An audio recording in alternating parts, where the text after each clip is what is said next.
afternoon, everybody. Good to see you all. The thoughts and prayers of the entire White House remain with all of the Catholics around the world who are mourning the death of Pope Francis. Pope Francis touched millions of lives and dedicated his life to serving the Catholic Church. As a mark of respect for his memory, President Trump ordered flags be flown at half-staff, and he will be traveling to attend his funeral in Rome. The president will depart from Washington on Friday morning and return to the United States on Saturday evening following the funeral service. I can also confirm the dates of the president's trip to the Middle East. He will travel to Saudi Arabia, Qatar, and the United Arab Emirates from May 13th until May 16th. And on Thursday of this week, President Trump will welcome Norwegian Prime Minister at the White House for a working visit. The two leaders will discuss trade and regional security. This will be the 13th head of state visit of President Trump's term already. At the border, President Trump continues to deliver on his promise to make America safe again. The Wall Street Journal captured the Trump effect in a recent article. Border crossings grind to a halt as Trump's tough policies take hold. U.S. Customs and Border Protection recorded its lowest southwest border crossings in history in March, and we're seeing the same successes at our northern border. Here's how the New York Post put it. Northern border sector previously overrun by illegal migrants sees dramatic drop in crossings. We haven't seen anyone since November, end quote. According to U.S. Customs and Border Protection, just 54 illegal aliens were apprehended in the Swanton sector of our northern border, which stretches more than 300 miles in March. This is a drastic 95% drop from the more than 1,000 border crossings that were caught in March 2024. This is a main hotspot area that recorded more than 80% of all apprehensions along the northern border during the 2024 fiscal year. And new reporting from the Washington Times fully highlights the difference in Joe Biden's disgraceful approach to the border compared to President Trump's. Under Trump, border catch and release has dropped 99.99% from worst Biden month. You can't get much better than that. This statistic in particular is astounding. Border Patrol agents caught and immediately released 189,604 illegal aliens into the United States in December 2023 at the height of the Biden border crisis.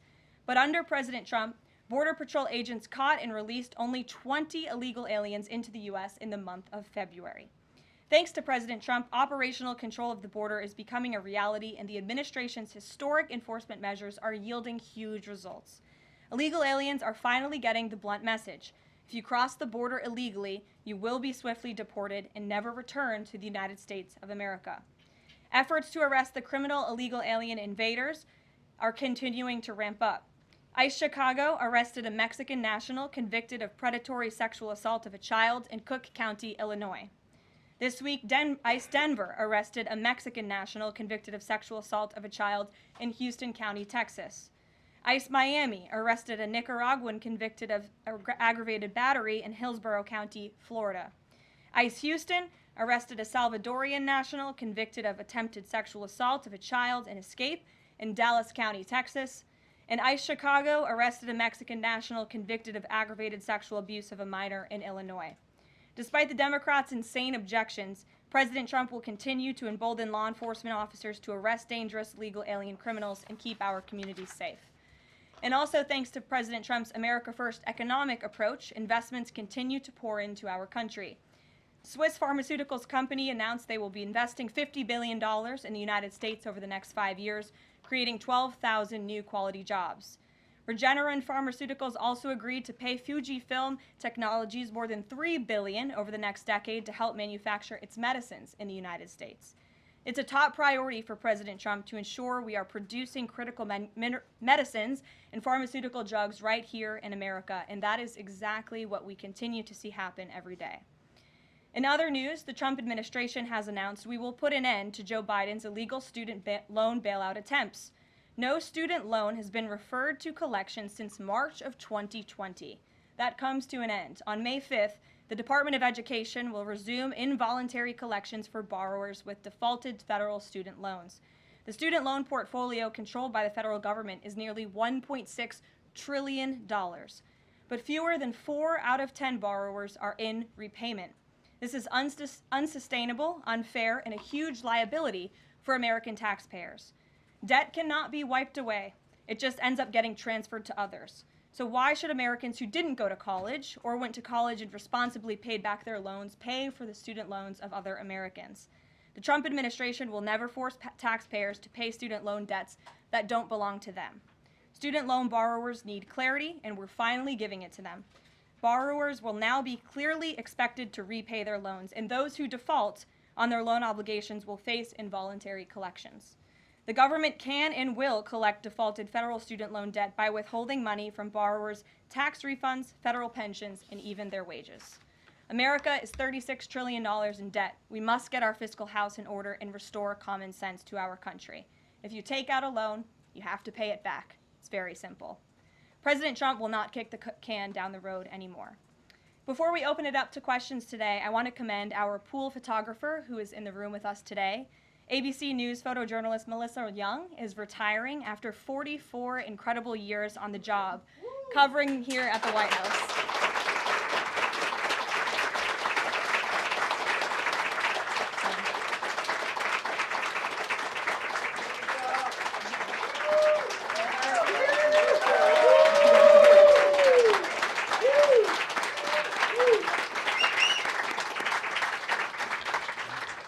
Melissa, congratulations. You have the largest round of applause I've ever heard in this room. So there's something we can all agree on, and you've had an incredible career here covering the White House. So congratulations to you, and we hope you enjoy retirement.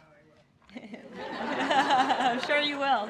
And everybody else in the room will be very jealous of you as you're enjoying your rest.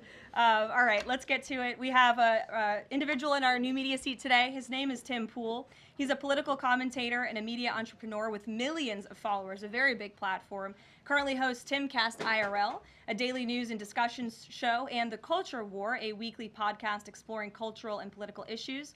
His programs feature in-depth conversations on topics such as free speech, censorship, identity politics, and societal change, often engaging with a diverse range of guests. He's in Washington today because we are also hosting a local media row across the street in the Eisenhower building, which is a testament to our commitment to bring new voices into the White House to cover the president and this administration. So Tim, why don't you kick us off today? Yes.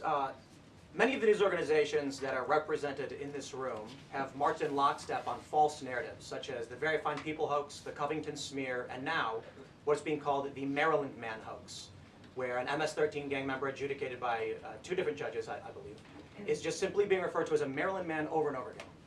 Now, in an effort from the White House to expand access to new companies, you've created this new media seat. So I'm wondering if you can comment on following this expansion, you've had numerous outlets disparage the companies that you've had sit here, as well as the reporters. I'm wondering if you could comment on the unprofessional behavior, as well as elaborate if there's any plans to expand access to new companies. Sure. Well, we certainly welcome diverse viewpoints in this room, which is one of the reasons we have you in here, and there's many new faces in this room in comparison to the previous administrations. We want to welcome all viewpoints into this room. We welcome unbiased journalists who really care about the truth and the facts and the accuracy, and you rightfully pointed out the Maryland Man story, which I, from this podium, when The Atlantic published it, on that very first day, I came to this podium and said, this is wrong. The press in this room have this story wrong, and we have seen more and more evidence come to the table that we have had all along.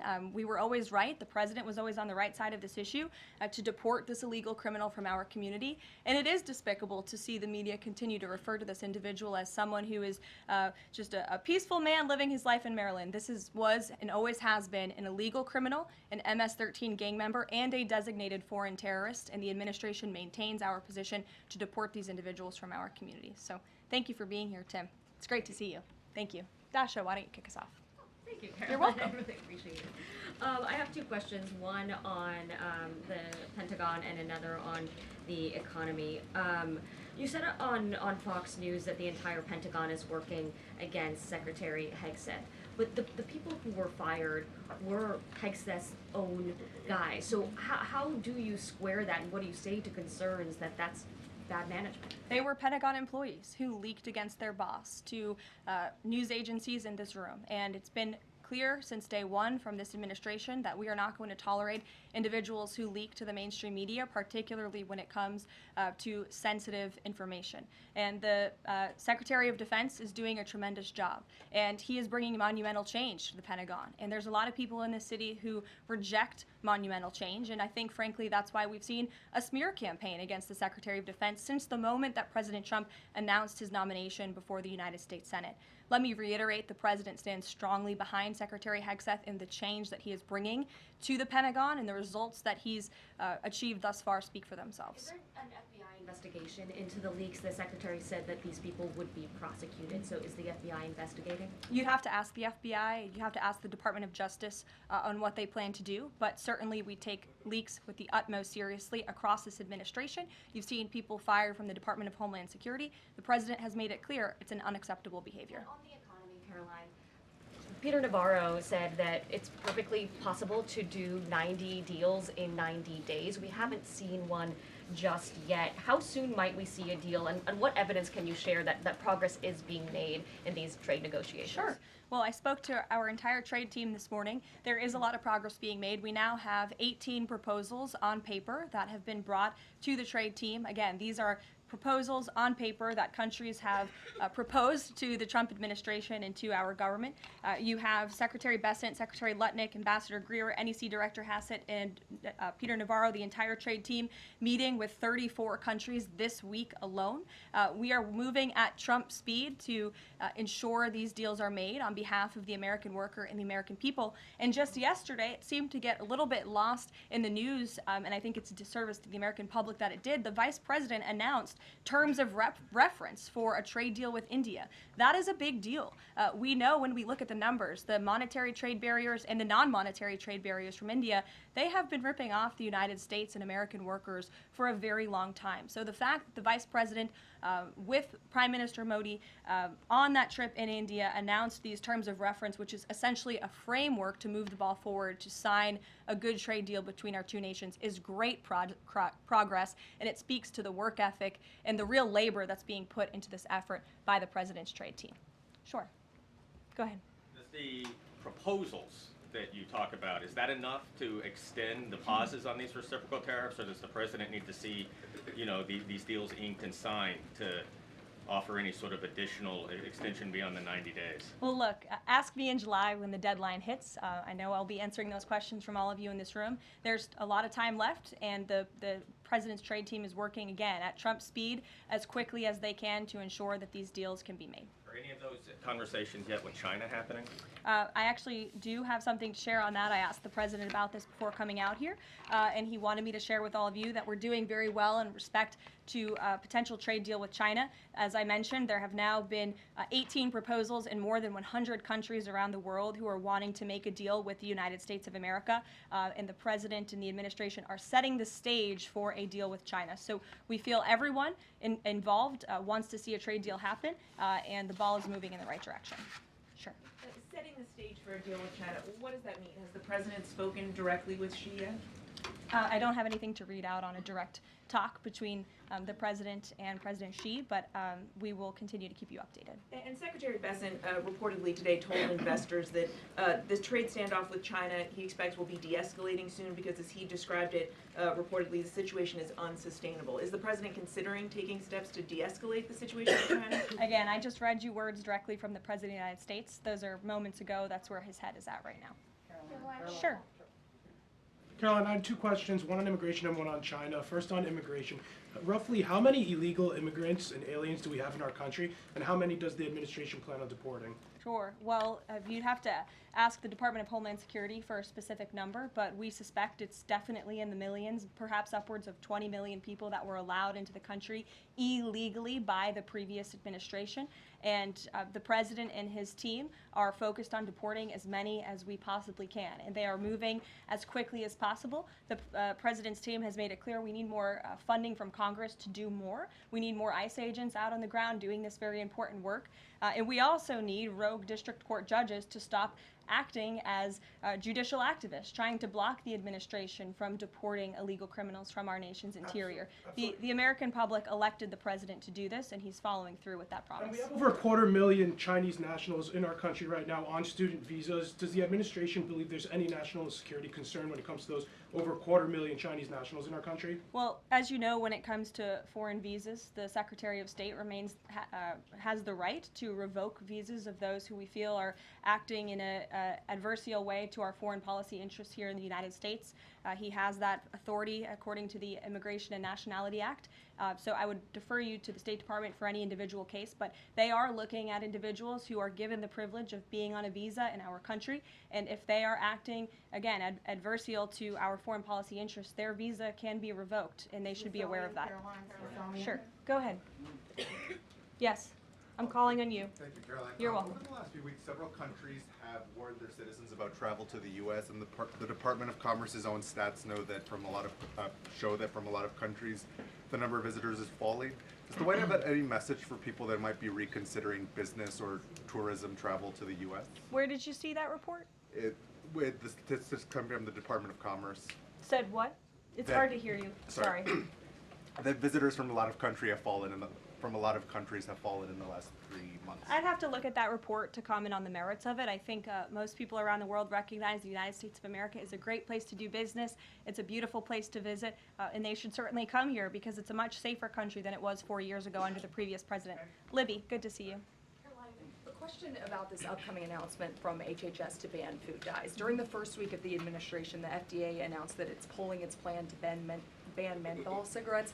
So 2 questions for you. How do you square a ban on menthol cigarettes being pulled and then announcing this ban on food dyes? And then how does the president feel about this upcoming ban that RFK is going to announce? Sure. Well, look, the Secretary of Health and Human Services, the president nominated him because he trusts him to make this country healthy again. It's not just a slogan, it really is a movement that has broken ground across the country. There's millions of people who believe in RFK Jr., Secretary Kennedy, and what he's doing. I don't want to get ahead of HHS with this historic announcement later and the details of it, but obviously the Secretary feels that he has reason and evidence to announce the ban on artificial dyes later, and I'll let him speak to that this afternoon.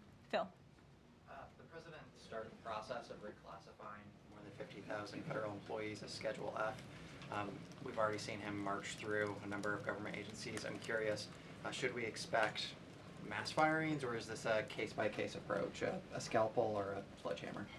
Well, look, as you saw on Friday, the president put out a statement about it. The Office of Personnel Management reclassified workers. They're now called Scheduled Policy/Career. And all the president is trying to do is ensure that federal workers are being held accountable for corrupt behavior. If they are engaging in corruption as a government worker, they should no longer have their job. I think that's pretty common sense.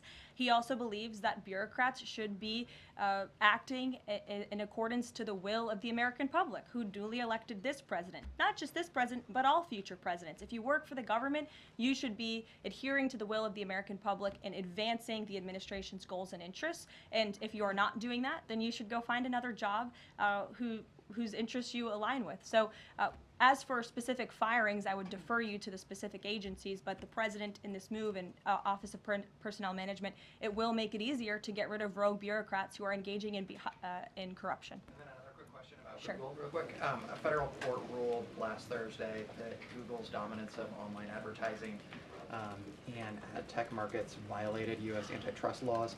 I know the president has spoken to a number of folks in big tech, and Google's CEO was even at his inauguration. I'm curious, what is the president's reaction to that court ruling? I'll have to ask him, and I'll get back to you, Phil. Thank you, Caroline. You're welcome. John.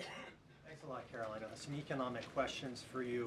Kevin Hassett has been a key economic advisor to the president in both of his terms. In 2022... And he still is. And he still is. He was just in my office. Absolutely. In 2022, he said that the independence of the Fed is super important. That's a direct quote. Is that something that the president subscribes to? Does he still believe in the independence of the Federal Reserve? Well, look, I think the president has made his position on the Fed and on Powell quite clear. The president believes that they have been making moves and taking action in the name of politics rather in the name of what's right for the American economy. The president has the right to express his displeasure with the Fed, and he has the right to say he believes interest rates should be lower. He believes Americans should be able to borrow money cheaper than they currently are right now. And I also spoke to Kevin Hassett about the Fed as well, and he has called into question the Fed's independence and whether they are actually doing things, again, out of the best interest of the economy, or are they doing it for partisan reasons. The president wants to see interest rates lower. He has made that quite clear. We've also seen, Sure. if I may, I'm sorry, one more, Caroline, just about, I said 2 economic questions, about the dollar. We've seen the dollar at multi-year lows versus the euro and other currencies around the world. Is it the administration's policy for a strong dollar? How does it view the dollar versus other currencies around the world? The president wants to see the dollar remain as the world's reserve currency for our long-term fiscal stability and our economic growth. He's been quite clear about that. Sure. Two questions. And then to the woman behind you, who I haven't seen before, welcome. Go ahead, Mary. Earth Day and then the Supreme Court, if that's okay. That's right. It's On- Earth Day. Yes. Happy Earth Day, everyone. I saw the president truthing about the garbage pileup from China in the Pacific, and then I believe Lee Zeldin is headed to San Diego to investigate the pile of sewage from Mexico. Can you speak to what the White House has planned for Earth Day and anything in that arena? Sure. I do have points from the EPA. Administrator Zeldin's doing a fantastic job, and they are always sharing their accomplishments with the White House, which we very much appreciate. He will be traveling, I believe he's in California today, for sewage situation. Here you go. Administrator Zeldin met with his Mexican counterpart to discuss steps Mexico needs to take to ensure the water entering the United States is clean and safe. And he's holding a press conference in San Diego today with elected officials and local stakeholders on the Tijuana River sewage crisis. I would also add from the president himself, he has always maintained he wants America to have the cleanest air and the cleanest water.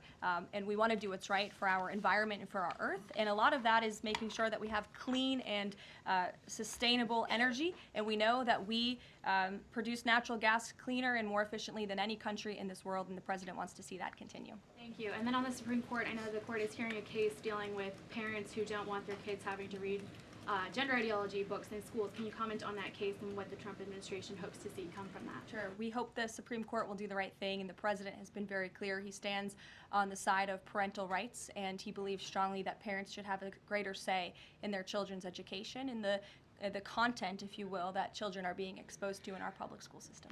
Sure. Go ahead. Caroline, thank you. Hi. I'm Karoline with World News Group.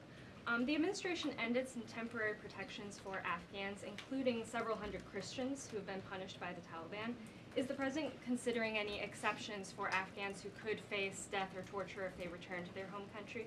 So let's just be clear about one thing. We didn't end that proactively. It expired, and it's because the previous administration illegally paroled millions of people, or hundreds of thousands of people, into the country, and then gave them temporary protective status, which again is a temporary status. It's not a permanent status in this country.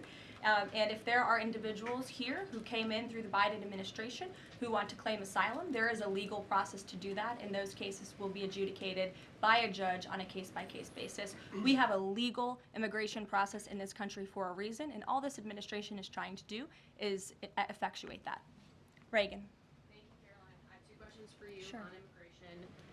March deportation numbers were down slightly from the same time period last year. SCOTUS recently ordered a pause on deporting Trinidad members with the Alien Enemies Act. I'm curious what other tools the administration is looking at to boost those deportation numbers. Sure.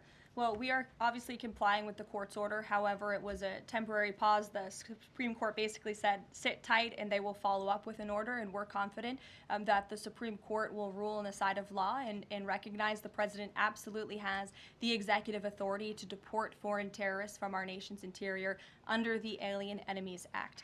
We feel very strongly about that, and we're confident the courts will side with the president and his executive authority. As for deportations, we continue to deport illegal criminals under Title VIII, which is an immigration authority given to our Border Patrol agents and the Department of Homeland Security to deport illegal criminals from this country. And the administration continues to do that at record speed as quickly as they can with the resources that they have. The DOJ recently dropped charges against the MS-13 leader caught in Woodbridge, Virginia, with the idea that this will expedite the deportation process. Does the administration plan to drop charges against other criminal illegals to speed along the deportation process? You'd have to ask the Department of Justice. Obviously, that's within their purview, and I can't speak for them. However, it is our goal to deport as many illegal criminals and aliens from our country as we possibly can, as quickly as we can. Jackie. Thank you, Caroline. We've heard so much about this Saudi trip planning, and the president's mentioned it himself before, but I don't think we've ever heard on the record what he hopes to achieve in Saudi Arabia and what the purpose of the trip is. Sure. Well, the president looks forward to this. It was supposed to be his first foreign visit, but of course now he is going to Rome this weekend to honor the Pope and attend the funeral. The president looks to strengthen the ties between the United States and these countries in which he will be visiting. He'll be having many bilateral meetings and talks, and we look forward to the trip and hope to see many of you there. And the meetings in London this week, do they have any nexus with the plans in Saudi Arabia? I can't speak to that. However, I do have an update on meetings when it comes to the Russia-Ukraine war. I was just in the Oval Office with the President, Steve Witkoff, and they wanted everybody to know that the negotiations continue. We feel, again, we're hopefully moving in the right direction, and the special envoy, Steve Witkoff, will be heading to Russia again later this week to continue talks with Vladimir Putin. Is that why Rubio is not heading to London? Is he accompanying Witkoff to Moscow? I can't speak for the Secretary of State's travel schedule. I'd defer you to the Department of State. And then more broadly, just about the peace agreement, the talks that are ongoing. Rubio had said, Secretary Rubio had said that if things don't go the right way, that the U.S. might need to take a step back. What does stepping back look like? Is that a step back from brokering peace, or would that imply a broader withdrawal from U.S. support for Ukraine and the war? Look, I think it would be unwise for me to broadcast that from this podium. Ultimately, that's a decision for the president to make, but he's made it very clear he wants to see peace, he wants to see this war end, and he wants to stop the killing on both sides of this war, and he's been very clear about that for quite some time, and he has grown frustrated with both sides of this war, and he's made that very known. Caroline, Brian. Thank you, Caroline. Last week, the president talked about nonprofit groups, specifically taking on crew, and he hinted that there could be further actions taken against nonprofits. Does the White House have any plans for any sort of actions against NGOs, nonprofits, or other similar groups? Is any of that coming up? Is that being worked on at this time? I'll have to check in with our policy team and get back to you. Sure. Thank you, Caroline. Travis Gilmore with the Epoch Times. Are some colleges using taxpayer funds to further political agendas? And what is the administration's response to Harvard's lawsuit? Sure. Well, the president has made it quite clear that it's Harvard who has put themselves in the position to lose their own funding by not obeying federal law. And we expect all colleges and universities who are receiving taxpayer funds to abide by federal law. It's quite simple. And the president made it clear he's not going to tolerate violations of federal law. He's not going to tolerate illegal harassment and violence towards Jewish American students or students of any faith on our campuses across the country. And so we will be responding to the lawsuit in court. And again, it's quite simple. If you want federal dollars, obey federal law. And just to quickly follow up on Sure. China, any response to reports that China is targeting U.S. trade allies with potential retaliatory measures for supporting U.S. agendas? I think the numbers and the sheer number of countries that have reached out to the United States and reached out to this administration to cut good trade deals speak for themselves. The entire world knows that they need the United States of America and they want to do business here, and so we'll stay focused on cutting good trade deals on behalf of the American worker. Stephanie. Thank you, Caroline. Can you give us any additional details from the president's call with Netanyahu today? I did speak to the president about it. It was a good call. They spoke particularly about Iran and the negotiations that are underway with Iran and the United States. And the president has made it very clear repeatedly, but I'll reiterate, there is no daylight between the United States of America and the state of Israel. He stands strongly behind our ally. He's made it quite clear when it comes to Iran that we want to see a deal, and Iran has a choice to make. But the president has also made it very clear, and he reiterated that in his call with Prime Minister Netanyahu today about the need for Iran to never obtain a nuclear weapon.